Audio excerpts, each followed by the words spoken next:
아멘. 예, 말씀 보겠습니다. 마태복음 21장 18절에서 22절까지 제가 읽도록 하겠습니다. 마태복음 21장 18절에서 21절까지 제가 22절까지 읽습니다. 이른 아침에 성으로 들어오실 때 시장하신지라 길가에서 한 무화과 나무를 보시고 그리로 가사 잎사귀 밖에 아무것도 찾지 못하시고 나무에 이르시되 이제부터 영원토록 내가 열매를 맺지 못하리라 하시니 무화과 나무가 곧 마른지라. 제자들이 보고 이상히 이르되 무화과 나무가 어찌하여 곧 말랐나이까.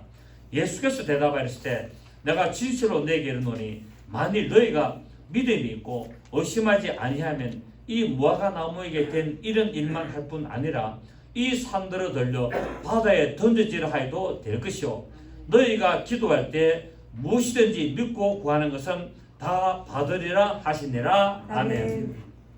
예수님께서 이른 아침에 성으로 들어오실 때에 마침 시장하셨습니다. 아마 상당히 일찍 일어나셨던 모양입니다. 그래서 시장하셔서 길가에 보니까 잎이 무성한 무화과 나무가 있는 거예요. 그래서 그 무화과 나무에 열매가 있는가 하여서 열매를 따르고 하였으나 가보니까 열매가 없음을 보시고 나무를 향하여 이제부터 영원토록 열매가 없을 것이라고 하셨습니다. 그런데 이때는 무화과 나무가 열릴 때가 아니었습니다. 그럼 예수님이 무화과 열매가 아직 안 열릴 때인 줄도 알면서도 일부러 갔다는 거예요. 그럼 예수님이 몰라서 그래 갔나? 예수님이 뭐 이건 모르고 저건 모르고 지금 무화과 열매 맺을 때가 아니고 또 뻔히 무화과 나무가 열매가 없는 줄 아셨지요? 무화과 나무가 지금 열매가 없다는 걸 아시고 지금 가신 거예요. 왜요? 제자들에게 뭔가를 가르쳐 주려고. 예수님은 공생애 3년 기간 동안에 제자들을 데리고 다니면서 계속 뭡니까? 기록된 성경을 가르치고 있는 거예요.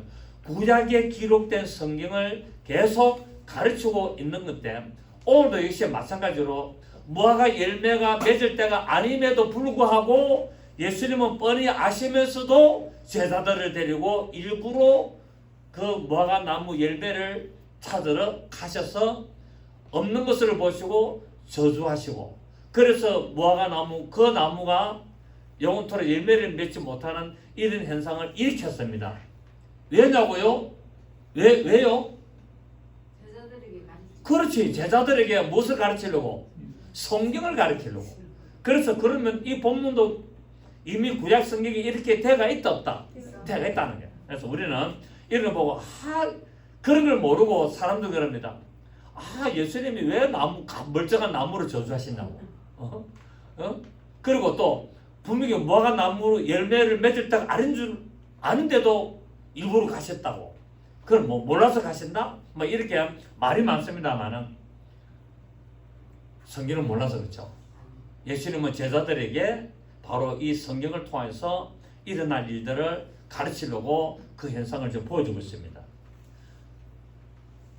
곧 잎만 무성하고 열매가 없는 무화과 나무를 저주하신 것은 경건의 모양은 있지만은 경건의 능력과 신앙의 열매가 없는 이스라엘에 대한 멸망을 상징적으로 보여주시고 가르쳐 주시려고 하셨다는 사실입니다. 그러므로 오늘 이 사건은 지난 주일날 성전을 깨끗하게 하신 그 사건과 함께 하나님의 경륜을 제자들에게 보여주고 있다는 사실입니다. 여러분 지난주에 예수님이 성전에 돼가지고 매매하는 자들을 다 쫓아내지 않습니까? 그 모든 목사님들 설교를 어떻게 하는 줄 아세요? 교회 안에서 장사하면 안 된다고 다 설교하잖아요. 근데 제가 지난주에 장사 그 내용은 뭐였습니까? 하나님은 성전에서 매매하도록 했다는 거예요. 그럼 교회 안에서도 장사할 수 있다 없다? 있다는 거예요. 단 장사라는 목적과 방법이 잘못됐다는 것을 지난주에 말씀을 드렸고 그래서 그러면은 예수님이 왜 성전을 정화시키고 매매하는 자들 다 쫓아내고 상을 뒤엎었느냐? 제사장들이 그 폭리를 차고 그런 착취를 해가지고 하나님의 뜻을 반하기 때문에 하나님의 성전을 정화시킨 것이고 결국 우리의 마음이 뭐다? 우리의 마음이 하나님의 성전이 되기 때문에 우리 마음 안에 악한 영들 귀신의 세력들이 파치지 못하도록 그런 것을 다 쫓아내는 것을 상징하고 있다. 이것을 지난주에 말씀드렸고, 연이어서 오늘 이 모습을 통해서 우리 주님은 우리에게 주시는 메시지가 있다는 사실입니다. 자, 그렇다면은 무화과나무를 저주하신 이유를 우리가 봐야 되는데, 첫째로 하나님의 경륜적인 의미로서 저주를 하신 의미를 한번 보도록 하겠습니다. 성경에서는 무화과나무를 이스라엘 나라로 비유하고 있습니다. 그래서 이스라엘 나라의 국기를 보면 뭐가 그려지가 있습니까? 무화과나무 잎사귀가 딱 되어 있잖아요. 이스라엘의 국기는 무화과나무 잎이 딱 되어 있습니다. 그래서 성경에서 무화과나무는 곧 누구를 말한다? 이스라엘을 비유하고 있기 때문에 이 무화과나무를 저주한 것은 결국 뭡니까? 이스라엘의 멸망을 예언한 것이다. 그래서 이 무화과나무를 저주한 결과를 따라서 AD 70년에 로마의 그 티투스 장군이 군대를 이끌어 와가지고 완전히 이 이스라엘을 멸망시키는 사건이 이루어졌습니다. 이처럼 이스라엘이 멸망할 것이 선지자들로 하여금 이미 성경에 예언이 되었고, 그 예언을 따라서 예수 그리스도께서 비유로 보여주심으로 말미암아 결국 예수께서 오실 메시아심을 제자들에게 가르쳐주고 있고 증거하고 있는 것을 볼 수가 있습니다. 예레미야 8장 8절에서 13절을 보시면은 이런 말씀이 있습니다. 자, 우리 한번 보겠습니다. 예레미야 8장. 예레미야 찾아보는 게 좋겠네요. 예레미야 8장 8절. 예레미야 8장 8절 보시면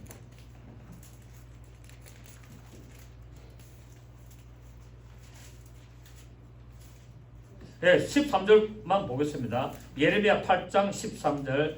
여호와의 말씀이니라. 내가 그들을 진멸하리니 시작. 포도나무에 포도가 없을 것이며 무화과나무에 무화과가 없을 것이며 그 잎사귀가 마를 것이라. 내가 그들에게 준 것이 없어지리라 하셨나니. 그게 성경에는 이렇게 예언됐는데 이 누구를 이야기냐면 8절을 봅시오. 8절에 너희가 어찌 우리는 죄가 있고 우리에게는 여호와의 율법이 있다 말하겠느냐. 참으로 서기관의 거짓의 붓이 거짓되게 하였나니 지혜롭다 하는 자들은 부끄러움을 당하며 두려워 떨다가 잡히리라. 보라, 그들이 여호와의 말을 버렸으니 그들에게 무슨 죄가 있으랴. 지금 이스라엘 보고 말합니다. 너희가 하나님을 버렸는데도 너희가 무슨 죄가 있겠느냐. 포도나무에 포도 열매가 없어질 거고 무화과나무 열매가 없어질 것이고 잎사귀가 다 마를 것이라고 이렇게 예언을 한 것이 예수님께서 이 예언을 따라서 지금 이루시는 거예요. 아멘. 그렇게 하고 있단 말이에요. 왜냐하면 이스라엘이 하나님 앞에 교만하고 완악함으로 인하여서 무화과나무 잎사귀가 마르고 열매가 없게 된다는 이 예레미야의 8장의 예언대로 예수님이 오셔서 지금 예수님 시대에 이스라엘 유대인들이 어떻게 했습니까? 하나님의 말씀을 우습게 알고 하나님의 말씀을 범죄하고 하나님의 말씀을 함부로 취급했다는 거예요. 그래서 종교 행위로는 멋있고 종교로 겉으로 보면은 믿음 생활 잘하고 신앙 생활 잘하는 것지만은 그 중심에 하나님이 없다는 거예요. 하나님이 없고 하나님의 말씀을 지키지 않았다는 거예요. 여러분, 우리가 역대기나 이런 데 보면은 이 이스라엘 왕들, 이스라엘 나라를 보지 않습니까? 하나님이 이스라엘을 계속 징계합니다. 왜 징계합니까? 이스라엘이 범죄하기 때문에.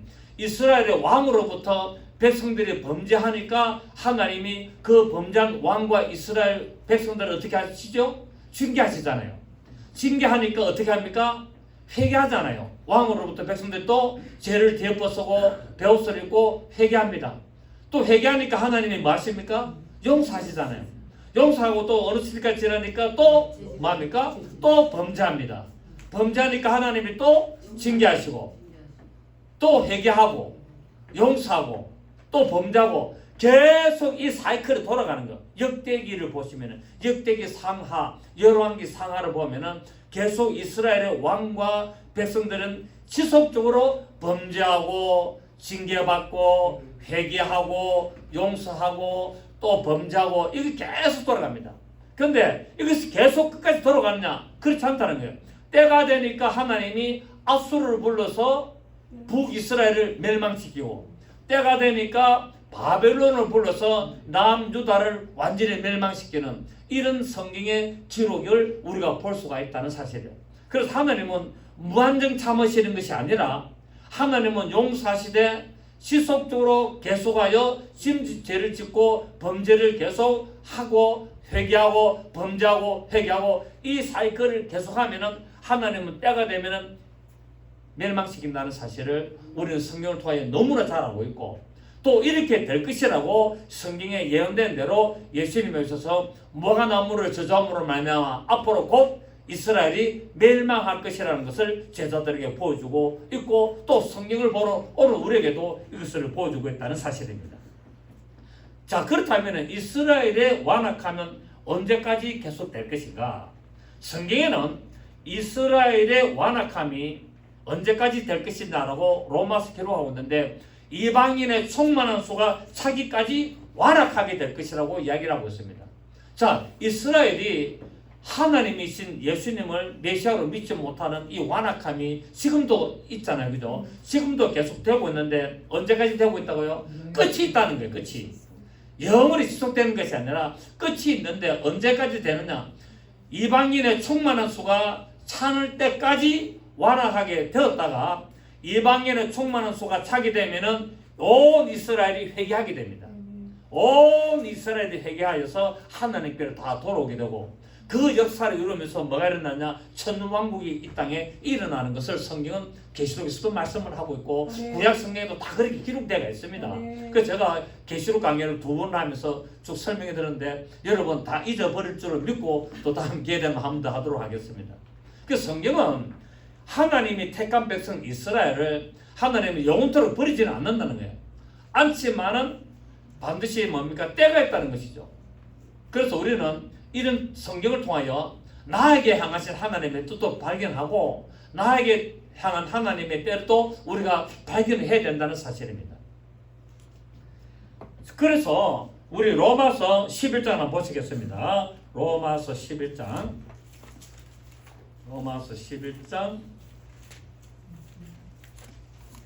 13절입니다. 로마서 11장 13절 보시면, 로마서 11장 13절, 내가 이방인인 너에게 말하노라. 내가 이방인의 사도인 만큼 내 직분을 이렇게 해서, 그 다음에 17절에 또한 가지 얼마가 꺾였는데 돌감람나무인 네가 그들 중에 접붙임이 되어 참감람나무 뿌리에 진액을 함께 받는 자가 되었은즉 그 가지들을 향하여 자랑하지 말라. 자랑할지라도 내가 뿌리를 보존한 것이 아니요 뿌리가 너를 보존하는 것이니라. 그러면 내 말이 가지들이 꺾인 것은 나로 접붙임을 받게 하려 함이라 하리니 옳도다. 그들은 믿지 아니함으로 꺾이고 너는 믿음으로 섰느니라.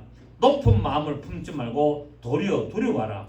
하나님이 원가지들도 아끼지 아니하셨은즉 너도 아끼지 아니하시리라. 그러므로 하나님의 인자심과 준원하심을 보라. 넘어지는 자들에게는 준원하심이 있으니 너희가 만일 하나님의 인자심에 머물러 있으면 그 인자가 너희에게 있으리라. 그렇지 않으면 너희도 지키는 바 되리라. 그들도 믿지 아니하는데 머무르지 아니하면 접붙임을 받으리니 이는 그들을 접붙이실 능력이 하나님께 있습니다. 내가 원 돌 감람나무에서 지킴을 받고 본성을 거스려 좋은 감람나무에 접붙임을 받았으니 원 가진 이 사람들이 얼마나 더 자기 감람나무에 접붙임을 받으랴라고 말하고 있습니다. 그래서 결국 26절을 보시면은 26절에 그리하여 온 이스라엘, 자 25절에 형제들아 너희가 스스로 지혜했다 하면서 이 신비를 너희가 모르기를 내가 원하지 아니하노니 이 신비는 시작 이방인의 충만한 수가 들어오기까지 이스라엘에 들으는 우둔하게 된 것이라. 그리하여 온 이스라엘이 구원을 받으리라 기록된 바 구원자가 시온의 소사 야곱에게서 경건치 않은 것들을 도래시켰고 라고 말하고 있습니다. 그 이방인의 충만한 수가 차게 되면은 그때 어떻게 됩니까? 온 이스라엘이 구원을 받게 된다고 말하고 있습니다. 이것이 비밀이라는 것이죠. 이것이 비밀인데 여기서 원가지 원가지라는 말은 이스라엘이죠. 원가지가 잘려버리고 원가지가 잘리고 지금 가지는 어디에 붙어있죠? 나무에 붙어있죠. 그 나무는 누굽니까? 예수 그리스도 하나님을 상징하죠. 이 하나님께 붙어있는 원가지 이스라엘이 잘려버리고 그게 이방인은 우리가 접붙임을 당했다는 겁니다. 그런데 하나님이 원가지들도 이렇게 자를 수 있거든. 하물며 접붙임을 받은 너희들 얼마나 자를 수 않겠느냐. 그러니까 이스라엘이 믿음을 올바로 행하지 않았기 때문에 하나님이 원가지 이스라엘을 잘른 것처럼 하나님으로부터 잘라버린 것처럼 하나님이 원가지들도 이렇게 잘랐는데 이방인 너희를 접붙였는데 너희가 만약에 접붙임을 받고 믿음 생활을 올바로 하지 않으면 너희는 바로 잘라버린다 이 말씀이에요 지금. 아멘. 원가지는 바로 참나무 감람나무로서 바로 이스라엘을 상징하는 무화과나무였다는 거예요. 무화과나무의 저주를 말하고 있습니다. 그러니까 이 무화과나무를 저주하신 것은 결국 뭡니까? 원가지인 참감람나무 가지인 이스라엘을 잘라버리고 저주하는 것을 오늘 상징하고 있다. 여러분 그때가 지금 다가오고 있습니까? 안 오고 있습니까? 지금 다가오고 있습니다. 그리고 우리는 지금 우리 전도사님이 아까 우리가 찬양 인도할 때 이야기한 제3성전 이런 어떤 징조들 이런 걸 성경에 보면 다 예언대가 있잖아요. 그 이런 걸 보면서 어떻게 된다고요? 지금 다 가까이 왔구나. 가까이 왔다. 주님 오실 날이 가까이 왔다. 성경의 이 역사가 지금 이루어가고 있는 것을 우리가 꿈을 깨고 찾아봐야 된다는 거예요. 깨달아야 된다는 것을 알 수가 있습니다. 마가복음 13장 28절에서 31절에 보면은 무화과나무, 자 우리 봅니다. 마가복음 13장 마가복음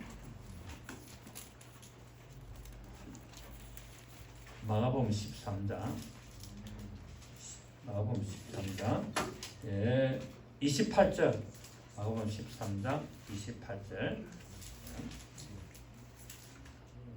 무화과나무의 비유를 배우라. 그 가지가 연하여지고 잎사귀를 내면 여름이 가까운 줄 아나니 이와 같이 너희가 이런 일이 일어나는 것을 보거든 인자가 가까이 곧 문 앞에 이른 줄 알라. 지금 무화과나무에 지금 잎사귀가 막 튀게 되면은 뭡니까? 인자가 가까이 왔다는 거예요. 지금 예수님이 지금 오늘 본문에 무화과나무에 갔는데 무화과나무 상태 어땠습니까? 잎사귀가 지금 무성했다는 거야. 딱 그대로 28절에 무화과나무의 비유를 배우라. 그 가지가 연하여지고 시작 잎사귀를 내면은 여름이 가까운 줄 아나니 이와 같이 너희가 이런 일이 일어나는 것을 보거든 시작 인자가 가까이 곧 문 앞에 이른 줄 알라. 3절에 내가 진실로 내게 말하노니 이 세대가 지나가기 전에 이 일이 다 일어나리라. 시작 천지는 없어지겠으나 내 말은 없어지지 아니하리라. 그 오늘 예수님은 오늘 이런 성경을 다 이렇게 이루시기 위하여 지금 열매가 없지만은 무화과나무 잎이 무성한 무화과나무에다 일부러 가신 것은 바로 오늘 이 장면을 지금 이루시려고 잎사귀만 있는 이 무화과나무에 예수님이 간 것은 곧 인자가 가까이 온 줄을 알아라고 지금 하시는 거다 말이에요. 그렇죠? 얘기 되시겠습니까? 그렇습니다. 이스라엘이 1948년에 독립을 했기 때문에 여름이 가까이 왔습니다. 그리고 지금까지 어떻게 됩니까? 계속 잎만 무성한 거예요. 잎이 계속. 자, 오늘 우리가 마가복음 금방 읽었던 28절에 무화과나무의 비유를 배우라. 그 가지가 연해지고 잎사귀가 무성하다 했습니까? 내면은 했습니까? 내면. 그 1948년에 이스라엘이 독립해가지고 잎사귀를 내면은 여름이 이제 가까이 오는 줄 알아라. 그리고 곧 뭡니까? 시간이 지나서 이제 잎사귀가 무성하게 되면은 인자가 왔다라는 거야. 그때 무화과나무에 뭐가 있어야 된다? 열매가 있어야 되는데 없으면은 이렇게 저주를 받는다는 것을 보여주고 있다는 거예요. 아멘. 예. 예수님이 뭐가 때 나무 열매 때 아닌지도 모르고 뭐 알지도 모르고 뭐 모르고 이것저것 모르고 가져왔어요 무조건? 아니에요. 기록된 성경을 다 가르치려고 지금 하시는 거예요. 그래서 우리는 바로 지금 이방인의 때가 거의 다 차고 예수님이 지금 곧 문 앞에 가까이 왔는 때라는 것을 오늘 이 시대를 통해 우리가 알 수 있습니다. 알아야 된다. 깨달아야 된다는 거예요. 제3성전이 세워지면은 예수님이 재림하잖아요. 제3성전이 세워지면은 예수님이 재림한데 그때 제3성전을 완공하여서 여호와 하나님 앞에 제사를 드리려고 송아지까지 다 붉은 송아지까지 다 준비를 해놨어요. 성경에 보면은 붉은 송아지를 드릴 때가 있거든요. 그 붉은 송아지를 찾아보기 힘들어서 그래서 유전학적으로 계속 붉은 송아지를 만들어 왔어요. 하나님 앞에 때가 되면은 드리려고요. 이게 우연이 아니라 모든 이 세상의 역사는 다 성경을 이루어가는 거예요. 이 세상의 역사는 성경의 역사입니다, 여러분. 하나님의 경륜 안에서 다 이루어가는 거예요. 그래서 우리는 이런 때를 보면서 주님 오실 날이 가까이 왔구나. 그래서 내가 신앙생활을 올바로 해야 되겠다. 내가 세상을 향하여 소망을 품지 말고 내가 세상에 속아서 살아갈 수밖에 없지만 그럼에도 불구하고 나는 하늘의 소망을 둬야 되겠다. 여러분 골로새 3장에 뭐랬습니까? 너는 위의 것을 생각하고 땅의 것을 생각하지 마라. 왜? 너의 생명이 그리스도 예수 안에서 하나님 안에 감춰져 있다고 말씀하고 있다는 거예요. 우리는 위의 것을 생각해야 되는 거예요. 땅의 것을 생각하지 말라는 거예요. 생각하지 말라는 한다고 해서 속하지 말라가 아니라 땅에 소망을 두지 말라는 겁니다. 아멘. 자, 그 다음에 이 무화과 나무를 저주하신 두 번째 이유, 적용적으로 보면은 이때는 무화과 나무 열매를 맺지 않는 시기였습니다. 그럼에도 불구하고 무화과 나무를 앞으로 가셔서 열매가 없자 저주를 하시는데 예수님께서 모르고 그랬을까요? 아니라는 겁니다. 여기에는 분명한 목적이 있고 가르쳐 주려고 했다는 사실입니다. 그것은 바로 우리에게 경건의 모양은 있으나 경건의 능력은 없는 것을 우리에게 가르쳐 주려고 했다는 거예요. 그래서 우리 신앙생활은 어떻게 됩니까? 경건의 모양도 있어야 되고 경건의 능력도 있어야 되는 거예요. 여러분 오늘날 신앙생활이 경건의 모양은 너무나 좋습니다. 그런데 뭐가 없습니까? 경건의 능력이 없어요. 그러면 경건의 모양 필요 없느냐? 아니라는 겁니다. 경건의 모양도 좋아야 되고 경건의 능력도 있어야 되는 것을 말씀하고 있습니다. 왜? 무화과 나무는 잎과 열매를 동시에 맺기 때문에 무화과 나무는 잎이 나면은 열매도 조금씩 따로 올라오는 것을 알 수가 있죠. 그죠? 그래서 신앙의 겉모습은 화려하고 멋지고 아주 잎사귀가 무성하였으나 실상은 열매가 없는 종교적인 모습을 보기 때문에 하나님이 싫어하시고 예수님이 저주하시는 것을 볼 수 있습니다. 이 무화과 나무를 저주하신 것은 무엇을 말한다고요? 경건의 모양은 있고 종교적으로는 굉장히 잘하는 것지만은 뭐가 없다고요? 경건의 능력과 하나님의 말씀을 따른 올바른 신앙의 믿음의 삶이 나타나지 않기 때문에 저주하신 것을 우리는 또 발견할 수가 있다는 사실입니다. 그래서 우리는 교회를 오래 다닌 것을 자랑하지 말고 내가 올바른 믿음의 생활을 하는 것을 자랑해야 된다는 거예요. 물론 그런 것도 자랑할 필요는 없지만 오늘 사람들은 내가 교회를 오래 다니고 그런 거를 자꾸 내세우고 있다는 거예요. 종교적인 행위, 어떤 종교적인 어떤 그런 모습들, 어떤 경건한 모습들을 하는데 그것도 필요하지만은 실상은 열매, 경건의 열매, 어떤 신앙의 열매, 올바른 하나님의 경륜을 따른 믿음의 자세, 어떤 그런 것을 하나님은 보신다는 거예요. 그래서 하나님은 외모를 보시지 아니하고 중심을 보신다는 말씀도 그런 말씀을 하고 있다는 사실입니다. 우리 마음에 하나님을 향한 어떤 믿음이 있는가? 하나님은 그것을 보시는 거예요. 다시 말하면 교회는 열심히 다니는 것 같지만 성령의 열매가 없다는 거예요.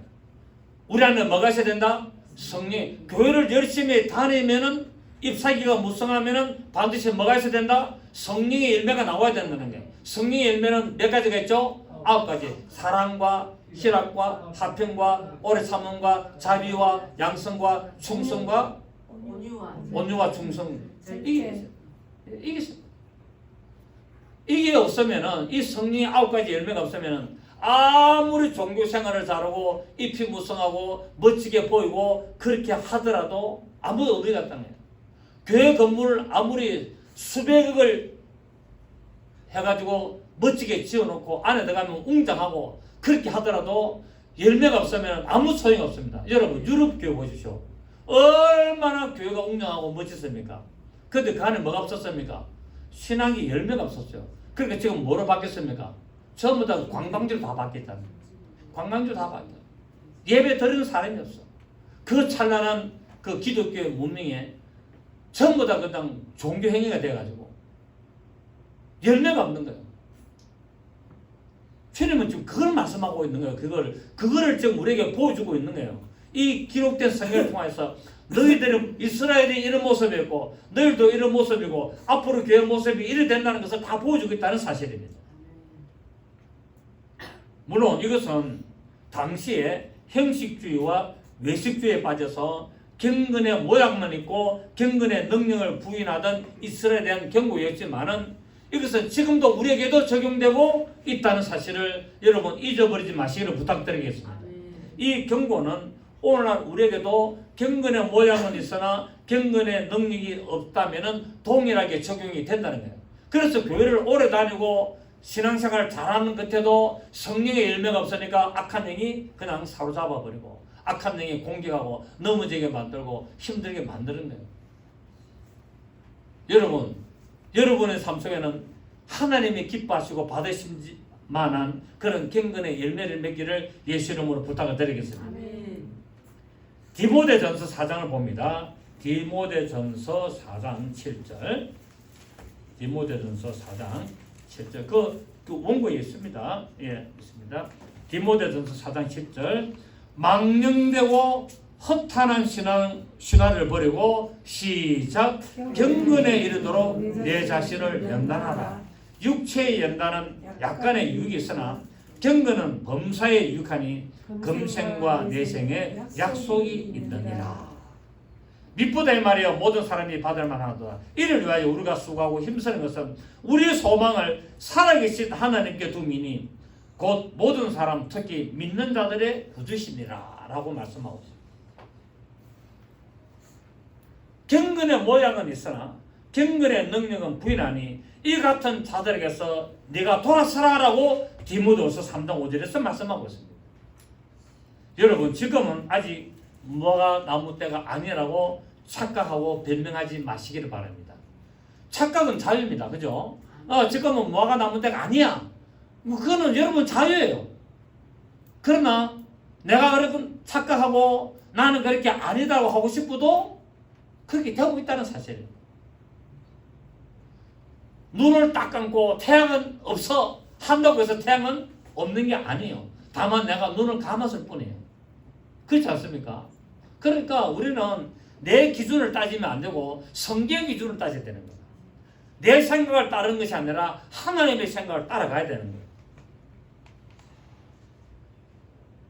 때라는 것은 열매를 딸 때가 아니라는 것이지 열매가 없는 것이 아니기 때문입니다. 여러분, 우리는 복음을 듣고 주님의 때를 준비하고 기다려야 됩니다.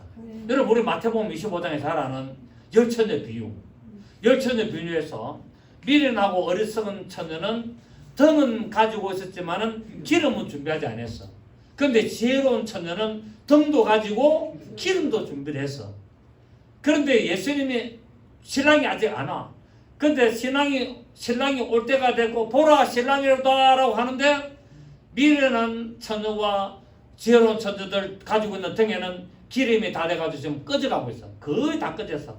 그 신랑이로다 하는 소리를 듣고 지혜로운 처녀는 가지고 있던 기름을 빨리 등에다 부어가지고 불을 밝혔어. 근데 미련한 처녀들은 기름을 부으라니까 기름이 없는 거야. 그래서 기름 있는 지혜로운 처녀들에게 기름을 좀 나눠달라, 팔아라 하니까 너한테 줄 게 없다.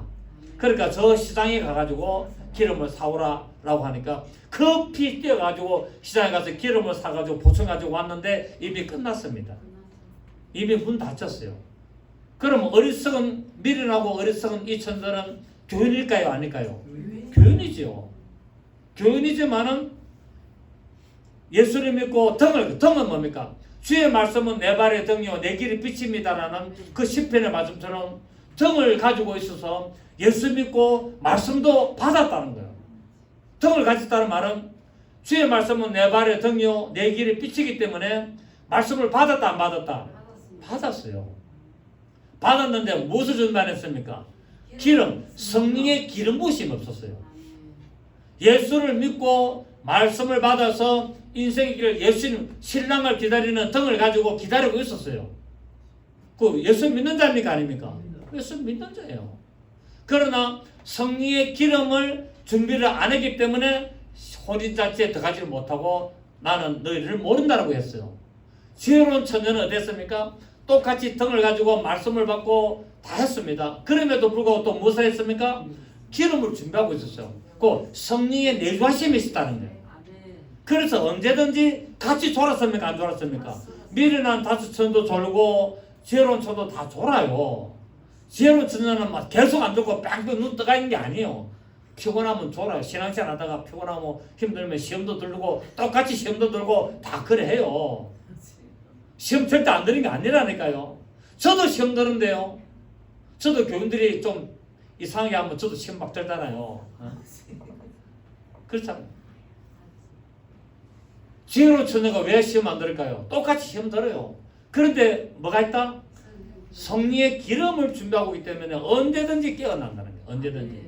언제든지 하나님의 음성을 들으면 보라! 신랑이로다! 이 소리 들으면 빨리 깨어나가지고 딱 준비한다는 거예요. 미련한 다섯 천대가 지옥 간 건 아닙니다. 지옥 간 건 아니고 어떻게 됩니까? 예.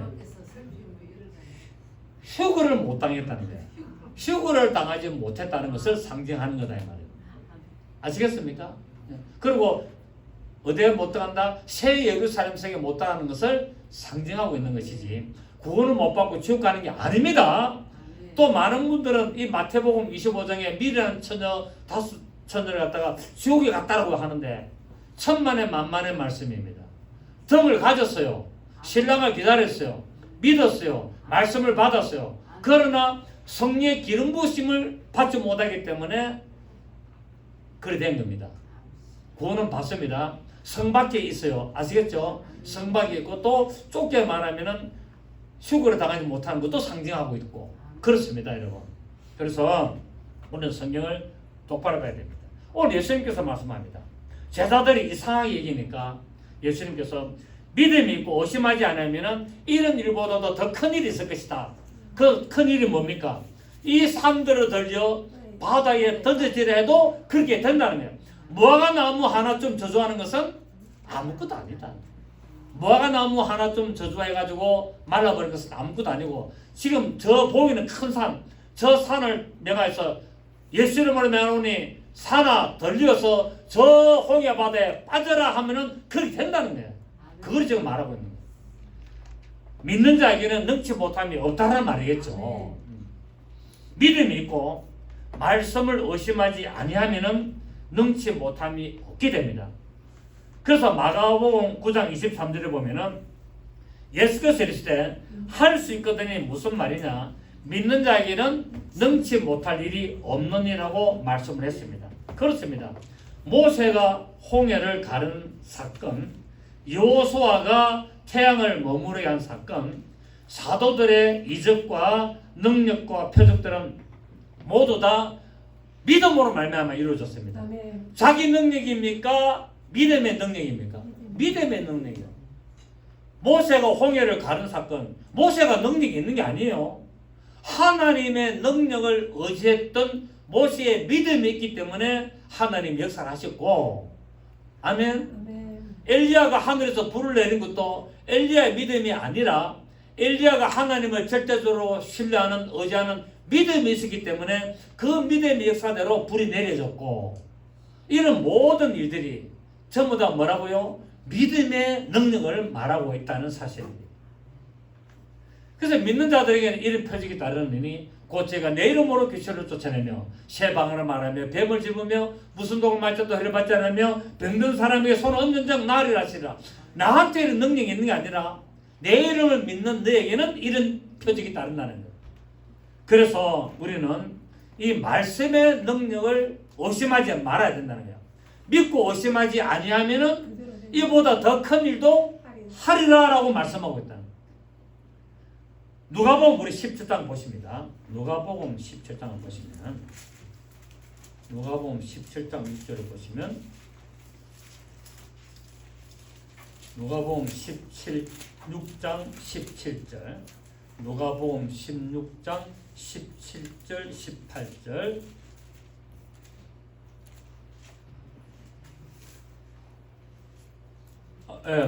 누가복음 17장 6절 누가복음 17장 6절 보시면 시작. 주께서 이르시되 너희에게 저자시 하나를 만한 믿음이 있었더라면 이 뽕나무들의 뿌리가 뽑혀 바다에 심결하였을 것이요 그것이 너에게 순종하였으리라. 그러니까 우리는 모든 만물에게 명령할 권한이 있다 없다? 모든 만물에게 명령할 권한이 있다.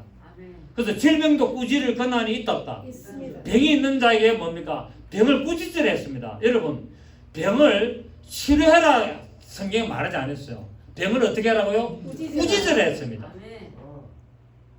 근데 병을 오늘날에는 뭡니까? 치료하는 거죠. 물론 꾸짖는 것도 늙어내면 치료입니다. 근데 성경에는 어떻게 하라고요? 병에게 꾸짖으라고 말하고 있어요. 어떻게 해요? 악한 질병아 하나님의 자녀를 해방하는 질병의 세력들아 예수 그리스도의 오니 떠나가라 나음을 입을지다 라고 명령하고 꾸짖으라고 성경은 말씀하고 있습니다. 그래서 여러분이 병원을 다니시잖아요. 저도 감기가 오면 한 번씩 병원도 가고 그렇게 해요. 병원에 가더라도 어떻게 해야 된다고요? 병을 꾸짖으라는 겁니다. 의사한테 가서 주사를 맞고 약을 타와서 먹어도 어떻게 하라고요? 병을 꾸짖으면서 해라는 거예요. 감기야 내 몸에서 떠나가라. 몸살의 기운은 내 몸에서 떠나갈저다. 이렇게 꾸짖으면서 치료도 하고 그렇게 해라는 겁니다. 아멘. 그렇게 하시라는 겁니다. 그럴 때 역사는 더 빨리 일어난다. 눈이 안 좋다. 눈이 안 좋으면 눈에 좋은 영양제도 먹고 약도 먹으면서 어떻게 해야 된다고요? 예수를 면오니 눈병은 떠나갈저다. 눈의 기능은 좋아질저다. 눈을 아프게 하는 모든 세력은 떠나갈저다. 명령하라는 거예요. 아멘. 그걸 하셔야 되는 거예요. 왜? 성경에 그렇게 말씀했기 때문에. 병을 어떻게 하라고요? 꾸짖어라. 꾸짖으란 말은 병이 알아듣는다 못 알아듣는다? 병이 알아듣는데 진짜 그 병 자체가 알아들을까요? 병을 일으키는 그 존재가 알아들을까요? 그렇지. 병을 꾸짖으라는 말은 병 자체보다도 물론 병도 모든 만물을 들어가기가 있기 때문에 듣습니다만은 그 병을 잡고 있는 세력이 있다는 거예요. 질병의 세력. 어떤 세력?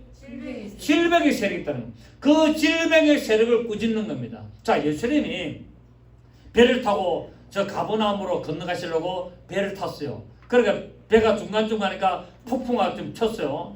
폭풍가 쳐가지고 막 파도가 치고 제자들이 죽게 됐어요. 그러니까 예수님을 깨우잖아요. 선생님, 우리가 이렇게 죽게 되는데 선생님 어째 태연하게 잠을 주무십니까? 여러분, 예수님이 진짜 죽으셨을까요?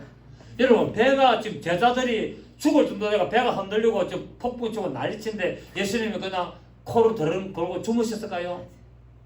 다 알고 계셨죠. 왜 그랬을까요? 제자들의 믿음을 보시려고. 그 제자들이 자기들을 꾸짖으면 되는데 자신 없고 겁이 나니까 막 예수님을 깨운 거야. 그 예수님이 일어나가지고 어떻게 하십니까? 그 파도를 향하여 잔잔하라 하니까 곧 잔잔해지더라 라고 말했습니다. 그래서 예수님이 제자들에게 뭐 시킵니까? 교육시키는 거예요. 그 10편에 나오는 그대로 내용입니다. 10편에 나오는 계속 파도가 치고 막 태풍이 불어가지고 하는 것을 잔잔하게 되는 그 10편 103편입니까? 107편입니까? 그게 나오는 것을 예수님이 제자들에게 그대로 가르치는 거예요.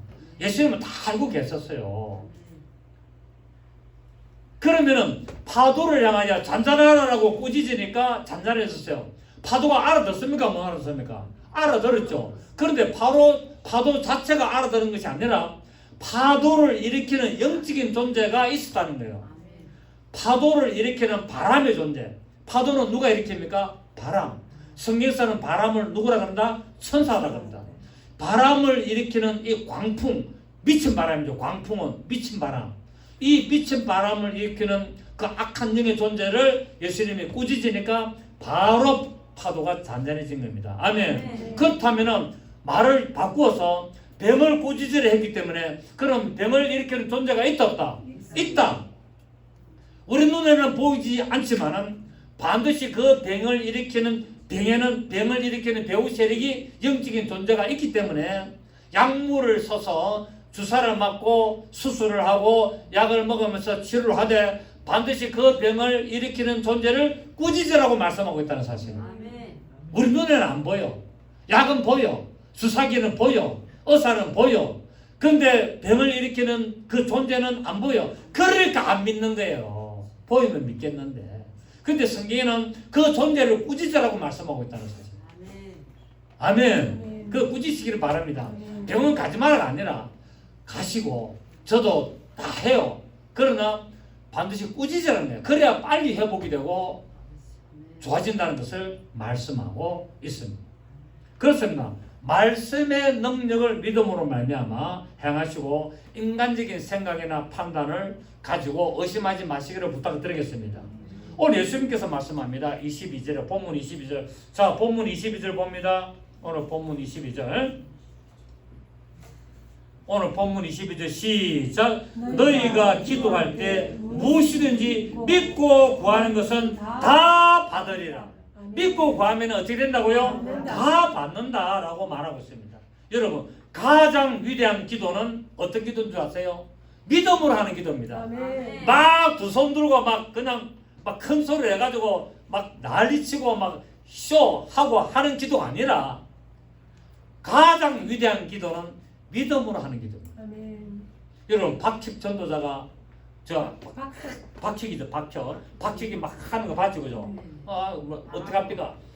왔다 갔다 하면서 아웃 하잖아요. 아웃이 뭡니까? 나가라 떠나가라 그 말이거든요. 저하고 똑같습니까? 안 그렇습니까? 제가 하는 거 똑같아요. 박격하는 게 저하고 거의 비스무리합니다. 조금씩은 뭐 자기 스타일대로 있습니다만 그 성경의 원리는 그 아웃 나가라는 것은 많은 겁니까? 꾸짖는 거예요. 꾸짖는 거라니까. 그 병을 막 토하고 막 아프고 막 그런 사람 병을 꾸짖으니까 지금 막 토하고 막 나가는 거예요. 야단치니까. 여러분, 야단 맞으면 기분 좋습니까? 안 좋습니까? 야단 맞으면 기분 되게 나쁘잖아요. 그러니까 막 그냥 뒤틀고 막 그렇게 하는 거예요. 넘어지고 막 그래가지고 발악을 하는 거예요. 지금도 예수 이름으로 귀신 쫓아내면 어떡합니까? 발악하잖아요. 대들고 막 하고 침 막 뱉고 막 난리치기잖아요. 똑같아요. 성경 원리는 똑같다니까요. 그래서 가장 위대한 기도는 어떤 기도다? 믿음으로 하는 기도고 응답의 필수 조건은 반드시 믿음이 동반돼야 된다. 내가 아무리 기도하더라도 믿음이 동반되지 않으면 응답 없다. 의심은 기도의 응답을 방해하는 장애물이기 때문에 이것을 넘어서야 된다. 기도할 때마다 의심을 넘어서기를 바랍니다. 그래서 오늘 우리 주님 말씀에 우리가 아멘으로 들어가고 혹시 여러분의 어떤 문제가 있어서 여러분이 기도를 할 때 절대로 의심하지 마시고 하나님의 능력을 의지하고 믿고 구하시기를 바라겠습니다. 히브리서 11장 1절에 뭐랬습니까? 믿음은 바라는 것들의 실상이요 보지 못하는 것들의 증거라 그랬고 마태복음 7장 7절에 8절에 산상수훈에서 구하라 그러면 너에게 주실 것이요 찾으라 그러면 찾아낼 것이요 문을 두드리라 그러면 너에게 열릴 것이니 구하는 이마다 받을 것이요 찾는 이가 찾아낼 것이고 두드리는 에게는 열릴 것이니라 했습니다. 여러분, 하나님의 위대한 역사는 믿음이 동반될 때 나타났습니다. 믿음이 동반될 때 나타났기 때문에 오늘도 하나님의 이 약속은 믿음으로 구하는 자에게 믿음으로 예배를 드린 자에게 그대로 역사할 줄을 믿습니다. 믿음 있는 여러분 되시기를 예수 이름으로 축복합니다. 살아계신 주님 감사드립니다. 오늘 말씀을 통해서 주님은 우리에게 믿음을 요구하고 있음을 알 수 있습니다.